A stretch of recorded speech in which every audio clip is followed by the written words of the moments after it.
we're not there yet in terms of virtual reality. It's not good enough. I mean, I think that's what we're seeing with the meta failure. Mm-hmm. People were expecting, a lot of people are just going to dive in and start wearing goggles all over the house. But it's not quite there yet. Yeah. There's also something weird for people. There's something really weird about wearing these head goggles and walk. It's really fun. I really enjoy the boxing games. You ever done any of them? No, in VR, no. They're great. You get a workout. You legitimately get a workout because you're actually sparring against like a computer character. It's throwing punches at you. You're moving your head. And so you have these things in your hands and, you get tired. It's good. It feels realistic. A little bit. When you get hit with a punch, your face lights up. You get a flash of light, which is kind of cool because you're like, oh, Jesus. You feel it like you're getting hit. There's some really fun games. There's one where you walk a plank across these two buildings and you hear the wind whistle and shit. Oh, that one is terrifying. There's zombie ones. There's a lot of cool ones, but people are just not buying into it the way they buy into Xbox and PlayStation. They're not like wholesale committed to this yet, but they will be. It's gonna be so fucking good that instead of like having it in a goggle form where it's like this big clunky thing on you, it's gonna be very easy to do. Well, when they get to that, oof. I've been revisiting some classic books recently, just doing a reading list, and one of them that captures this extremely well that I recommend, that I think most people read in like middle school or something, but it's actually very relevant, is Brave New World.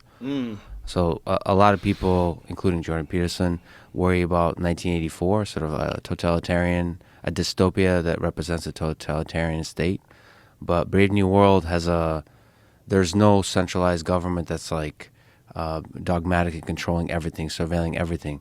They're basically created this world where sex is easy, everyone's promiscuous. Genetic engineering removes any kind of diversity, any kind of interesting, dark, bad diversity that we would think of, like the Hunter S. Thompsons and the Bukowskis, the weirdos of society.